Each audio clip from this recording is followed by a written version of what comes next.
Hello, welcome again to the Hathaway Kunz podcast, where we cover the ins and outs of the legal landscape in Wyoming. I'm a partner with Hathaway Kunz. My name is Matt Kaufman. With me today is Flavia Naves, and of counsel with our firm as well. Hello, Flavia. Hey, Matt. Good to be here. Well, Flavia, I'm excited that we're doing this today because we haven't had an opportunity to sit down and unpack sort of our specialization area of digital assets. And for those of our listeners that don't know, Wyoming is kind of a hotbed of activity when it comes to digital assets. Wyoming's been a leader in a lot of ways. We're going to talk about some of those ways today. Maybe as we tee this up, Flavia, for our listeners, we could tell our listeners a little bit about you or my background specifically with respect to digital assets. Yep. And maybe I'll let you go first. Yeah. So I fell into digital assets by accident, I guess. My background was in financial services, but traditional financial services payments and banking rails and everything that you think. And then I ended up working for a digital assets company called Circle. They issue a token, a stable coin, and came to learn that this industry is a lot closer to traditional financial services than most of us would think, right? We hear the words blockchain and cryptocurrency, and we think that is something really abnormal and difficult. But it's actually a lot closer to the day-to-day than we actually think. So I had a chance to learn a lot when I was at that company, and transitioning out of that role, when I joined the firm, I also was appointed by Governor Gordon to the Wyoming Stable Token Commission. So Wyoming is going to be the first state in the United States that's super exciting to be issuing a fiat-backed stable token. So we're working really hard to have that token issued by the end of the second quarter of this year. And it's a huge initiative. Like you said, Wyoming is a trailblazer in this area, and the other states are following suit and just watching out to see what we're doing. That's so cool. And I just want to reiterate for our listeners, because I don't think people appreciate just how big of a deal Circle is, right? Circle is the issuer of USDC, one of the first, if not the first, U.S. fiat-backed stable token. Yeah, it was a regulated, right, fiat-backed stable token. There are other issuers that are international and have higher circulation than Circle, but Circle was one of the first ones in the United States to be regulated and also to be issuing a fiat-backed stable token. I mean, it's enormous. Yeah, it's doing really well. Obviously, the industry is now brimming with excitement following what we're going to discuss today, the executive order from President Trump and what's happening right now. But we're seeing a lot of excitement in the industry and people just really gearing up to see what's next. So USDC is trending well. Yeah, very cool. Well, and like Flavia, I sort of stumbled into digital assets as well.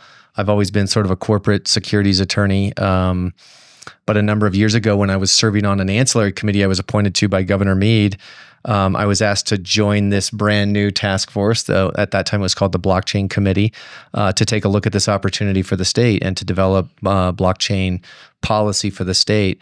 And I was appointed to that commission or committee, I should call it, a couple times by Governor Meade, and I've been reappointed a couple times by Governor Gordon. So that's given me a really fun vantage point to serve sort of as a layperson on a legislative committee to advise the legislature and the governor's office on all things digital assets. And so I've worked on, in some way, shape, or form, just about every piece of legislation that Wyoming has passed. So I think between the two of us, we've got a pretty good vantage point for what Wyoming's doing in this area.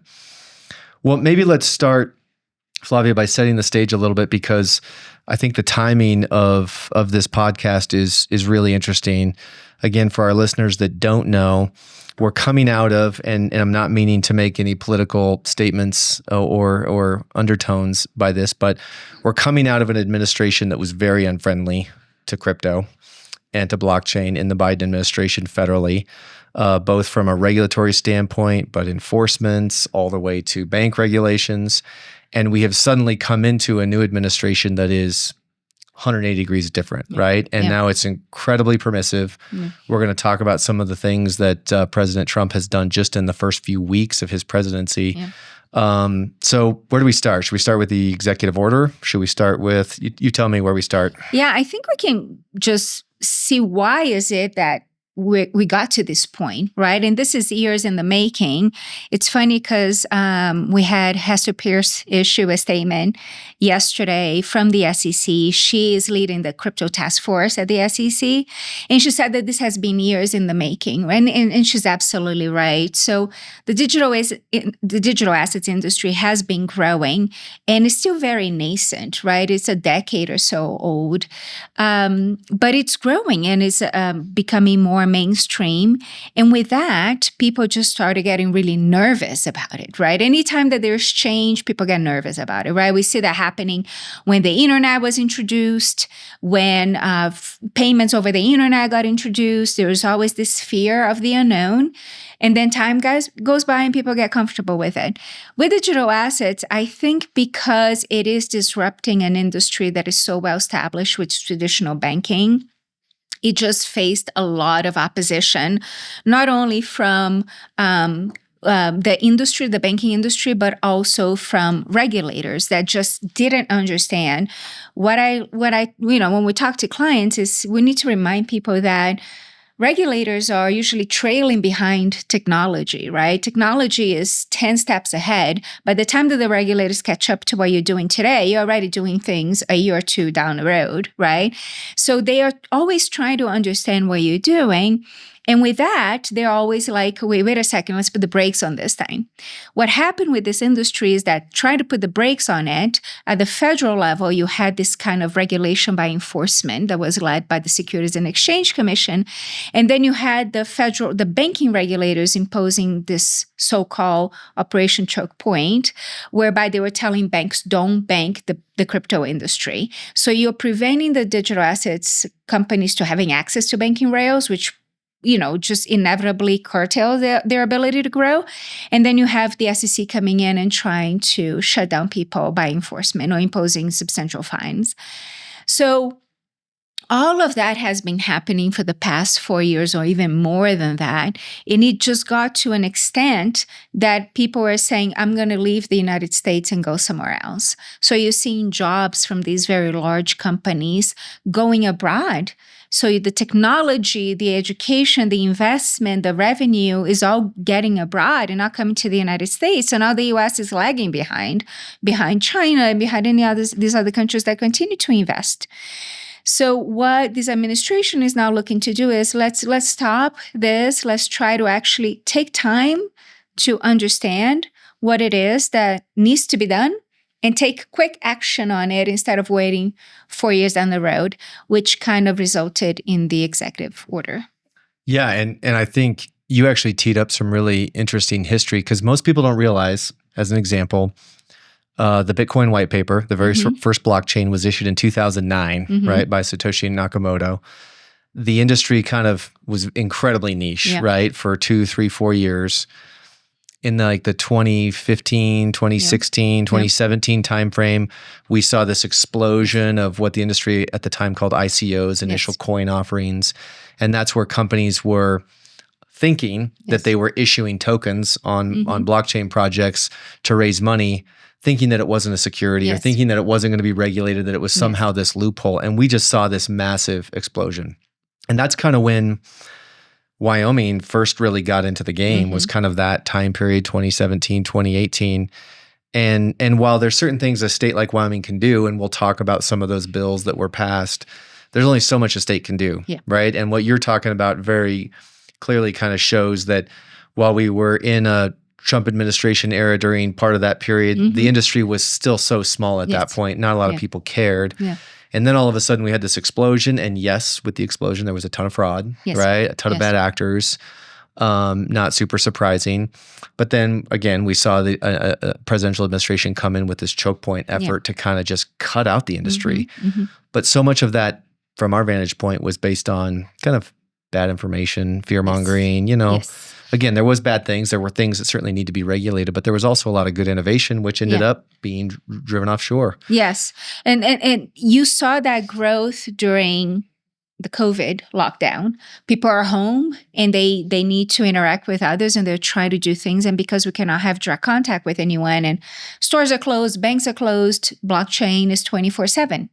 So you saw transactions on blockchains, not only for digital assets, from cryptocurrencies, but also NFTs. NFTs exploded at that time, right? So you saw that growth, and that was during that period of time. There was a transition between Trump and Biden, and then it all came back again. Unfortunately, in 2022, there were a lot of things that happened that hurt this industry, right? That started what they call the crypto winter, which is funny because it started in the summertime of 22, but they call it the crypto winter, with Terra Luna failing. And then after that, you had Celsius. And then after that, you had FTX. And then after that, you had Silicon Valley Bank. But what I like to tell people and remind to the point that you made is that there's a lot of these failures had absolutely nothing to do with the fact that it was cryptocurrency per se.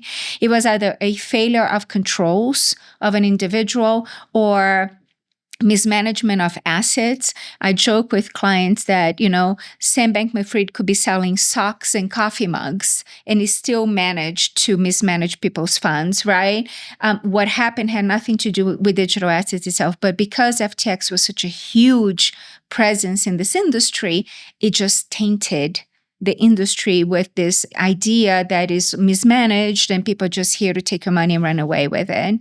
So the industry has been healing since then and getting better. And I believe that now— And yes, maturing, right? Absolutely.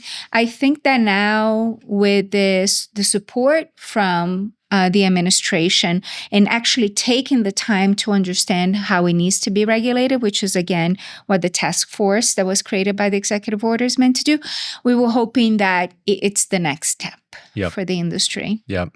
So with that, one of the things that we can kind of tee up a little bit, we don't have to go deep into this, but in the first few days of President Trump's new administration here this last month in January, one of the first things he did was issue an executive order on crypto, creating sort of a working group, if you will, on digital assets, appointing someone that is now going to be known as the crypto czar to help shape, lead, form, and influence policy with what the executive order describes as an impetus of making the U.S. a leader again in the digital asset industry, which is pretty cool because, like you said, with driving things offshore, we've seen other nations kind of whipsaw on this. China has outlawed a lot of it and then, allowed it and then outlawed it, and they've kind of been all over the place. There's MiCA, which is the European Union's broad sweeping act, which is good. But again, industry really wants the United States to be a leader here and wants certainty in how this is all developed. So this executive order, while it doesn't necessarily create a lot of specific legal regulations that companies can follow, it certainly sets a tone of policy, which you and I are seeing the enthusiasm in, right? With companies kind of coming out of the woodwork that now all of a sudden are invigorated by the fact that the federal government's pivoting, taking a much more friendly look at this. You mentioned the SEC, the Securities Exchange Commission, which has been undertaking massive numbers of enforcement actions against companies that are issuing tokens or blockchain projects. Now we're seeing a bunch of those get dismissed and released, and we're seeing statements, like you said, from SEC commissioners like Hester Pierce, who are now trying to pave the way for new ways to register and ways for companies to comply. So the tides have changed really fast in the last 30 to 60 days, which is just pretty wild. And then the last thing, obviously, our own Wyoming Senator Lummis in D.C. has led the charge with introducing legislation for things like a Bitcoin strategic reserve for the United States. And I was looking because now this is crazy to me. In the last 30 days, we have 11, 12, 13 states that are looking at strategic Bitcoin reserves. That's crazy.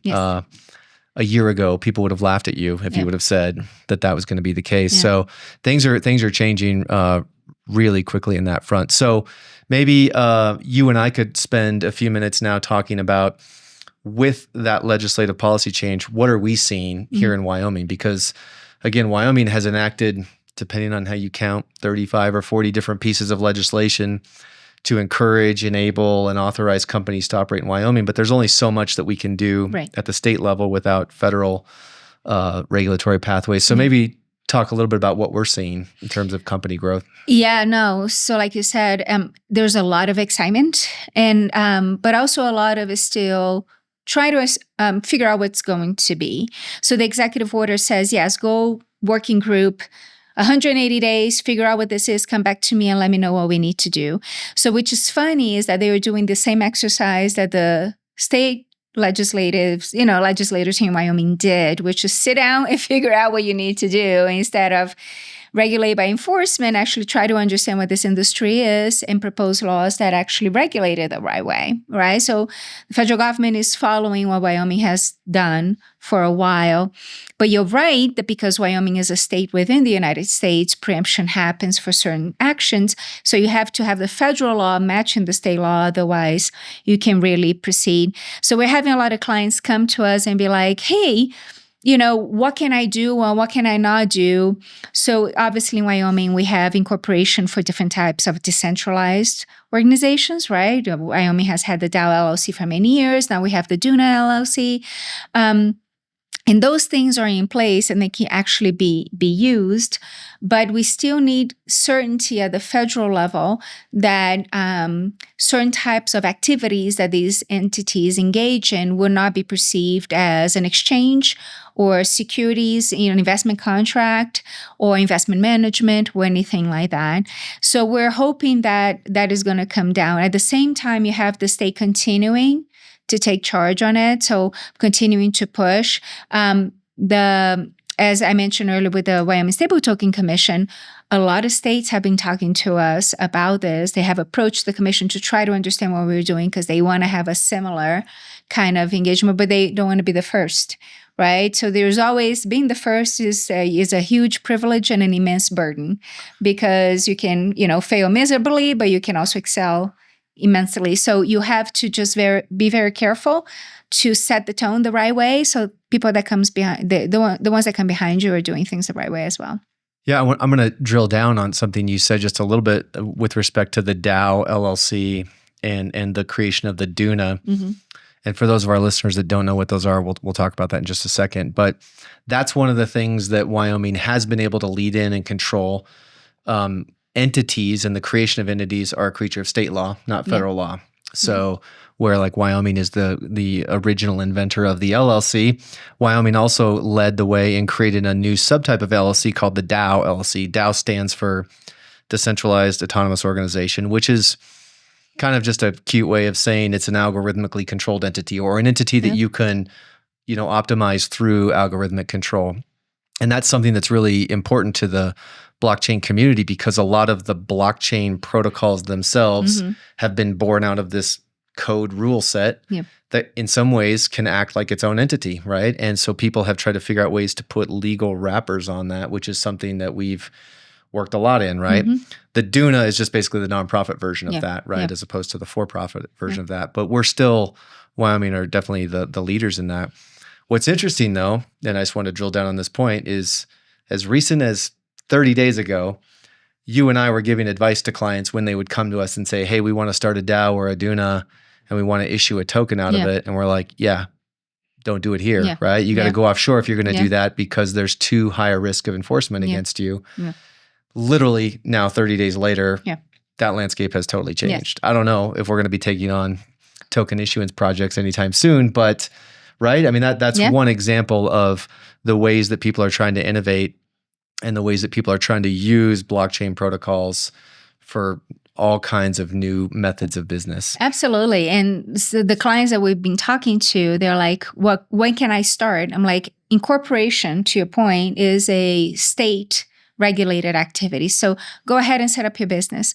Get started. This process with the federal government is going to be through the end of the summer, right? And that's the time for you to get your business going. So run alongside it and keep on listening to what's happening. Keep on adjusting your business so that when it goes into effect, you are an early adopter. You're there first. You don't come in the wave with 100 other ones when you get lost in the noise.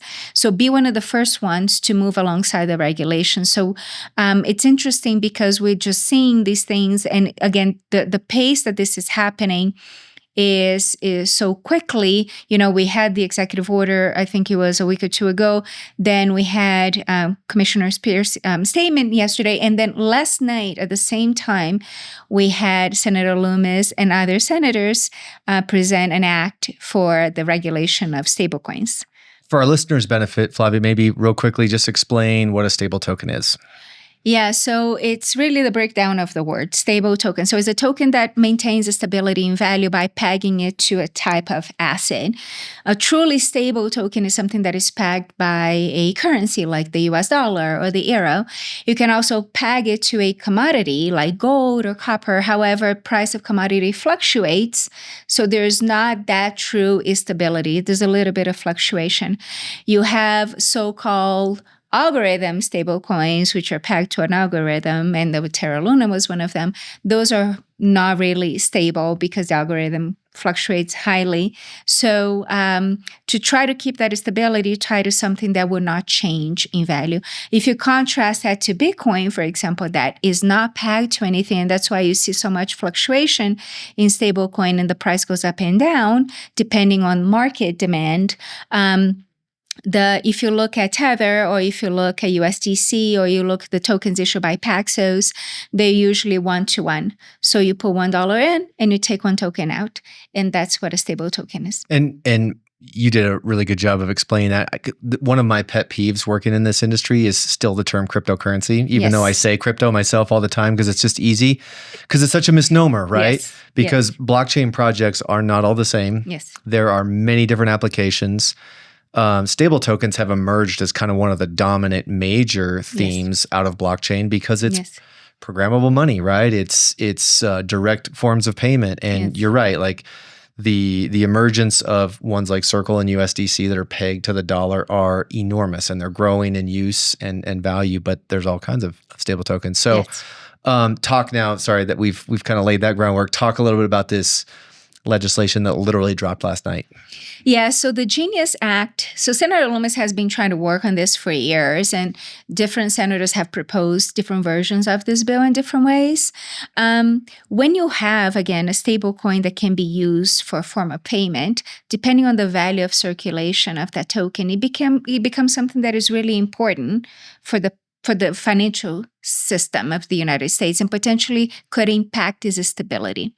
So currently, stablecoin issuers are regulated at the state level, right? And they may have a money transmission license or may have a trust charter, and they're regulated by the banking divisions of the different states. Now, these states each have their own laws, and they regulate things in different ways. Some states, you get a money transmission license, you get a trust charter, you get a bill license, and they all have their different flavors. What happens is, because there's no consistent regulation through the different states, you don't get consistent regulation of that issuer, which is problematic. So the issuer in itself has created its own controls, internal controls, to ensure that it's operating in safe and sound manner.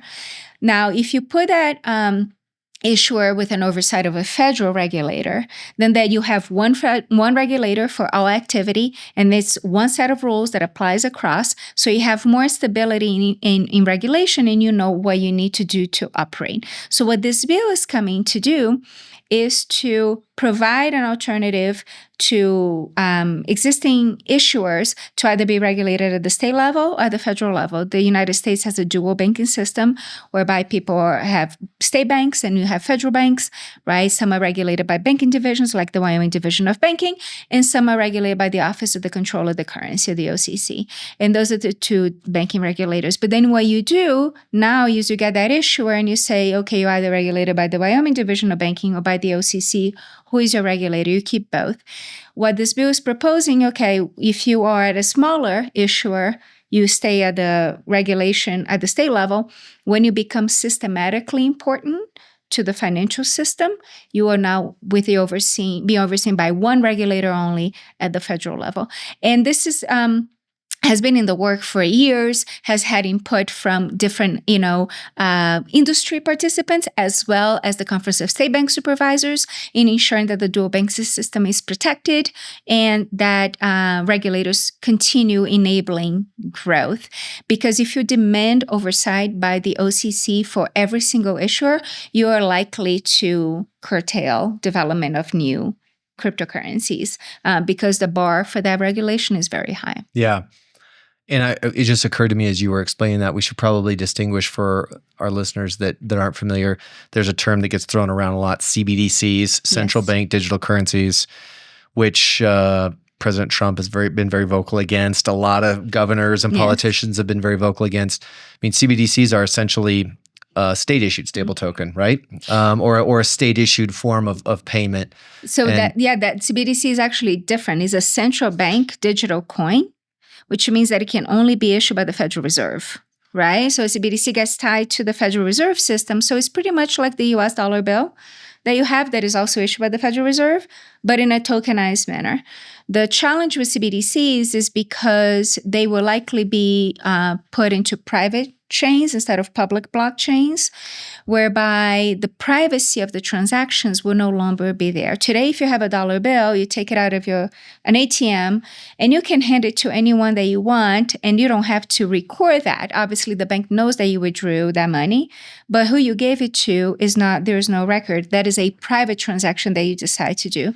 Because every transaction in a blockchain is recorded, if you create a private chain, now someone can see every single thing that happens, and now you are losing that privacy. And not just see it, but that's one of the fears of people that are opposed to CBDCs is that it could be censored money, right? That the state could effectively control what you spend your money on, as opposed to private issued stable tokens that are used for payment, where that risk because is if you're in a public blockchain, all that you are is a wallet.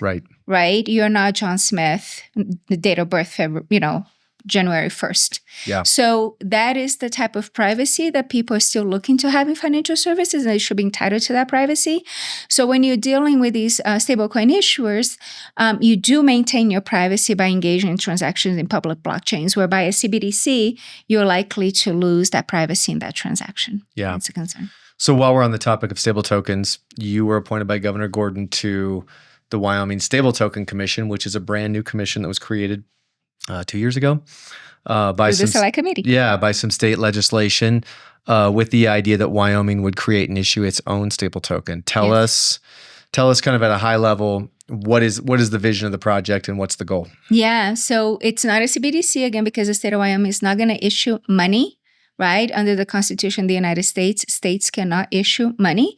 So what the state is going to do is create a token that is a reflection of the US dollar, right? So it's backed by US dollars, but is issued by the state of Wyoming. So I like to tell everyone is if you think of Paxos, tokens or Tether or USDC is a similar process, but the issuer is a public entity instead of a private entity. What that provides to you is more transparency because every single action that is taken to issue that token is public. All the meetings that we have are public. People can provide input. The state needs to create laws to be able to pass this. So there's more transparency in that. The other part of it, and is one of the core missions of this project, is actually benefiting the state of Wyoming. Currently, the way that issuers make money and fund their operations is the reserves that are generated by interest that is generated over the reserve. So like I said, I give $1 to you, I get a token back. That dollar is put in a reserve account, and that reserve account is invested and it generates interest. That interest is the money that the issuer uses to run its operations, right? Because issuance of the token is at no charge. So what the state of Wyoming is going to do is the interest that is generated on these tokens is actually going to go back into the community and is going to fund schools and development of roads in Wyoming. So it's a way for the state to benefit the community without additional taxation. So instead, you are just going to spend the money that you would normally spend anyway. If you're going to go buy a cup of coffee and you're going to put $5 in, use 5 tokens, that $5 is going to generate interest and benefit the community. So it's like there's no other project with this kind of mission. Yeah, I was just going to say that no other state has done this. No. All of the currently, I guess, big stable token issuers are all private, right? So this is kind of the first time we've seen a project like this born out of state-funded, proceeds with the idea that profit would go back to the state. So pretty unique. Yes. So maybe just kind of give our listeners an update. Where are we in the process of issuing a Wyoming stable token? Yeah. So right now we are recruiting vendors, right? Because the state is not a technologist. We don't have a CTO or anyone like that to code anything. So we are recruiting vendors through an RFP process, and we're going through the selection of these vendors. And the goal is that we will assemble all of them, put them together, and then the first token will be issued by the end of the second quarter this year, so June. And we are in the process also of selecting the first blockchain in which will be issued to. There were 9 chains that were pre-approved, that met certain criteria that were established by the commission. And those chains, then we're going to select which one that is going to go first, make sure that it's tested well, that it works well, and then we'll deploy other chains in time. We'll be, doing all this work now before June. Yeah, very exciting. I'm gonna venture into sort of asking you for an opinion, but how do you think, coming from the world of USDC, how do you think a state-backed Wyoming stable token will be received by the market? I think very well. And what I told, my commissioners in the public meetings that we have is that this token is not for everyone, nor is USDC, nor is Tether, nor is Paxos, right? The same way that when you select a payment method today, you have a multitude of ways to pay everyone. You can, pay someone with cash. You can pay someone with a credit card. You can Zelle them. You can Venmo them. You can Apple Cash them. It's your choice. You have a choice. Today, for stablecoins, you only have choice of private issuers. You don't have a choice with a public issuer. This is going to give you a choice. If you believe that the mission of funding, these public services in Wyoming is important, then potentially that's the token that you use. Because it's going to go through the process of transparency that the state requires, it may not be something that is appealing to individuals that are more private and they don't want to go through this process. So I do believe that it's going to be really well received. The level of transparency and support of the state, I think, is going to be, it's something that the industry has been wanting to have and we haven't had yet.